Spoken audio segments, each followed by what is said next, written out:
वज़ीर आज़म शहबाज शरीफ की शदीद बारिशों और सैलाब से मुतासरा इलाकों में रेस्क्यू ऑपरेशन तेज़ करने की हिदायत। मुतासरा अज़ला में इमदादी सामान की तरसील और लोगों को महफूज मकामात तक पहुँचाने की हिदायत। खैबर पख्तूनख्वा में सैलाब की तबाहकारियों में 328 अफराद जान बहक हो गए।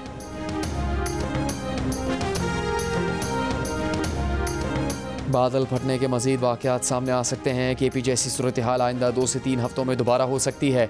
चेयरमैन NDMA लेफ्टिनेंट जनरल इनाम हैदर ने खबरदार कर दिया। जियो न्यूज़ से गुफ्तगू में कहा कि शुमाली पंजाब, आज़ाद जम्मू कश्मीर, गिलगित बल्तिस्तान में आइंदा 3 से 4 हफ्ते में मजीद सैलाबी रेले आ सकते हैं।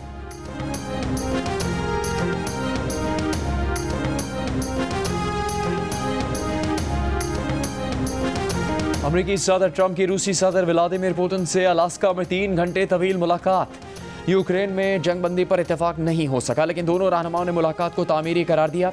ट्रंप ने रूसी मनसब का सुर्खकालीन पर इस्तकबाल किया। मुलाकात के बाद मुश्तरका प्रेस कॉन्फ्रेंस में ट्रंप ने एतराफ़ किया कि यूक्रेन मामले पर सबसे अहम नुक्ते पर इत्तेफाक नहीं किया जा सका। जोर दिया कि यूक्रेनी सदर को रूस के साथ मुआहदा करना होगा। रूसी सदर पुतिन ने कहा कि पायदार और देरपा अमन के लिए जंग की बुनियादी वजूहात को ख़त्म करना होगा। 2022 में ट्रंप सदर होते तो यूक्रेन में जंग की नौबत ना आती। मुलाकात के बाद इंटरव्यू में सदर ट्रंप ने जंगबंदी की जिम्मेदारी यूक्रेनी सदर ज़ेलेंस्की पर डाली। कहा यूरोपीय ममालिक को भी यूक्रेन जंगबंदी में शामिल होना पड़ेगा। मगरबी मीडिया की पुतिन को अलास्का मदऊ करने पर ट्रंप पर तनकीद। कहा ट्रंप ने पुतिन का आलमी सिफारती बॉयकॉट कमज़ोर किया। रूसी सदर पुतिन ने ट्रंप को मॉस्को में मुलाकात की भी दावत दी। सदर ट्रंप ने जवाब में तजवीज़ को दिलचस्प करार दिया।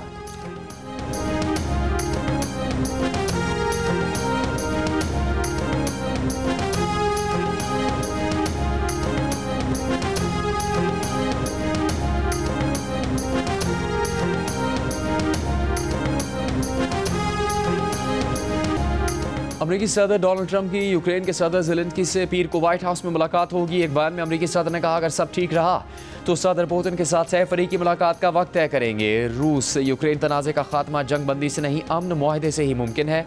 अमरीकी अखबार का कहना है कि मुलाकात में यूरोपीय रहनुमाओं को भी मदऊ किया गया है। इससे पहले अमरीकी सदर ट्रंप ने यूक्रेनी सदर ज़ेलेंस्की और नेटो रहनुमाओं के साथ फ़ोन पर बातचीत में रूसी सदर से गुज़श्ता रोज़ हुई मुलाकात पर तबादला ख्याल किया था।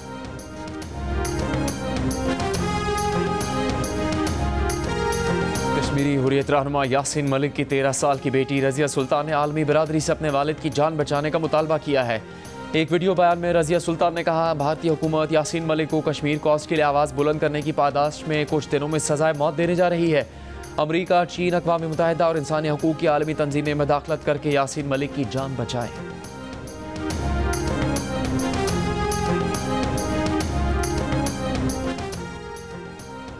वफाकी वज़ीर दाखिला मोहसिन नकवी की उच्च शरीफ में शहीद कैप्टन मोहम्मद आसिफ के घर आमद। वालिदैन और दीगर अहले खाना से मुलाकात की। वालदा को दिलासा दिया। कहा आप जैसे बाहिम्मत ख़ानदान का हौसला ही कौम की असल क़ुव्वत है। हमारा ईमान है कि शहीद हमेशा ज़िंदा रहते हैं और कैप्टन मोहम्मद आसिफ भी हमेशा हमारे दिलों में ज़िंदा रहेंगे। पाक फ़ौज के कैप्टन मोहम्मद आसिफ 12 अगस्त को बलूचिस्तान में भारतीय स्पॉन्सर्ड दहशतगर्दों से लड़ते हुए शहीद हो गए थे।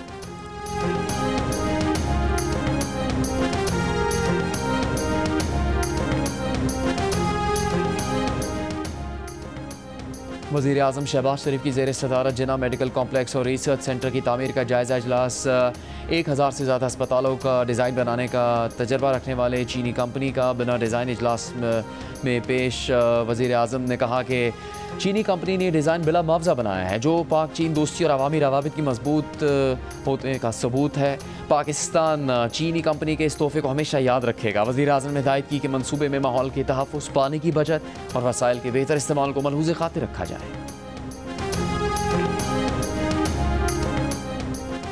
वफाकी वज़ीर एहसन इकबाल ने कहा कि मजबूत मईशत की बुनियाद टैक्स, बरामदात और बैरूनी सरमाकारी पर होती है। पाकिस्तानी दुनिया में सबसे कम टैक्स देते हैं। हमारी एक्सपोर्ट भी बाकी दुनिया के मुकाबले में नहीं बढ़ सकी।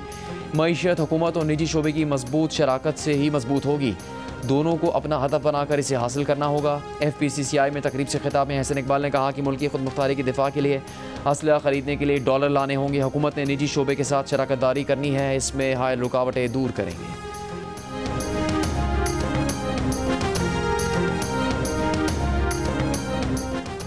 ताजिर रहनुमाओं का मुल्की बरामदात में इजाफे के लिए मुआशी इमरजेंसी के नफाज का मशवरा। ताजिर रहनुमा एसएम तनवीर ने कहा फेडरेशन का हदफ $100 अरब एक्सपोर्ट का है, लेकिन जिस तरह हम चल रहे हैं इस तरह गुजारा नहीं होगा।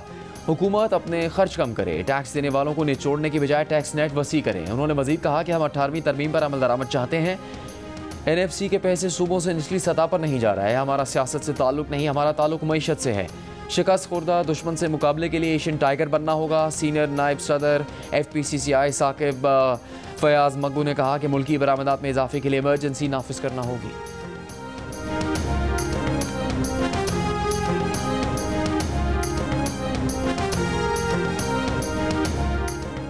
सुप्रीम कोर्ट के सीनियर जज जस्टिस सईद मंसूर अली शाह ने एक फैसले में कहा है कि इंसाफ में ताख़ीर सिर्फ इंसाफ से इनकार नहीं बल्कि अक्सर औकात इंसाफ को ख़त्म कर देती है।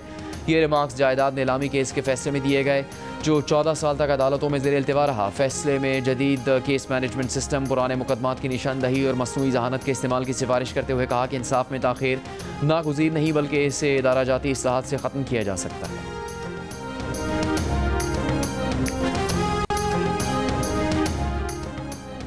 सिंध हुकूमत ने जाली कागजात पर दी गई सैकड़ों एकड़ ज़मीन की अलॉटमेंट मनसूख कर दी। लैंड यूटिलाइजेशन डिपार्टमेंट के मुताबिक बेशतर अलॉटमेंट्स का रिकॉर्ड सरकारी रजिस्टर में मौजूद नहीं था। रेवेन्यू अफसरान और प्राइवेट अफराद पर जाली अलॉटमेंट्स के इल्ज़ाम में 2 मुकदमात भी दर्ज कर लिए गए। बोर्ड ऑफ रेवेन्यू हुकाम के मुताबिक ये कार्रवाइयाँ सिर्फ आगाज़ है, मज़ीद जाली अलॉटमेंट्स मनसूख होंगे। ज़राए के मुताबिक एंटी करप्शन ने अवामी शिकायत पर तहकीकात शुरू की।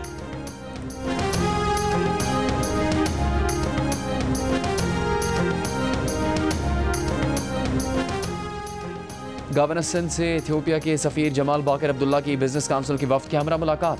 बाहमी ताल्लुकात और दिलचस्पी के अमूर पर गुफ्तगू। इथियोपिया के सफ़ीर ने गवर्नर के साथ पौधे भी लगाए। मीडिया से गुफ्तगू में गवर्नर सिंध कामरान टिसोरी ने कहा, चाहते हैं पाकिस्तान और इथियोपिया के दरमियान तिजारती हजम में इजाफा हो।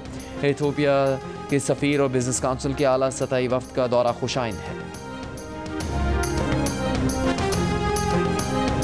तरबेला डैम में पानी की सतह बुलंद होने पर स्पिलवेज खोल दिए गए। दरियाए सिंध में दरमियाने दर्जे का सैलाब। तरबेला डैम में पानी की सतह 1000 फुट से ज़्यादा रिकॉर्ड। पानी के तेज़ बहाव के बायस तरबेला 5 प्रोजेक्ट पर काम आर्जी तौर पर बंद।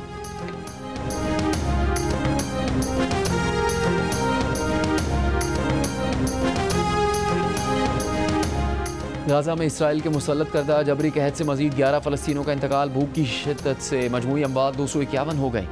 गाजा के हुकाम के मुताबिक बेबी फार्मूला मिल्क और सेहत बख्श ग़िज़ाओं पर इसराइली पाबंदी से 40,000 शीरखार बच्चे बदतरीन ग़िज़ाई क़िल्लत का शिकार हैं। गाजा पर इसराइली फ़ौज के हमले भी जारी। गुज़श्ता 24 घंटों में 70 से ज़्यादा फ़लस्तीनी शहीद। इमदाद लेने के लिए आए 26 फ़लस्तीनी भी शोहदा में शामिल। अक़वाम मुत्तहिदा इंसानी हकूक़ दफ्तर के मुताबिक मई से अब तक इमदाद के मुंतज़िर 1920 से ज़्यादा फ़लस्तीनी शहीद हो गए।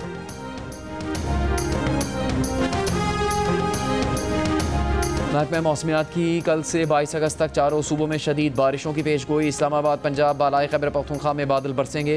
लाहौर, सियालकोट, नारोवाल, गुजरात और रावलपिंडी समेत पंजाब के कई शहरों में भी बारिशों का इम्कान है। एबटाबाद, मानसहरा, पेशावर, मर्दान में भी बारिशें होंगी। अगले 5 रोज़ में कराची, हैदराबाद, सक्खर, लाड़काना समेत सिंध के कई शहरों में भी बादल बरसेंगे। बारखान, सिब्बी, मूसाखेल समेत बलूचिस्तान के शहरों में भी बारिश का इम्कान है।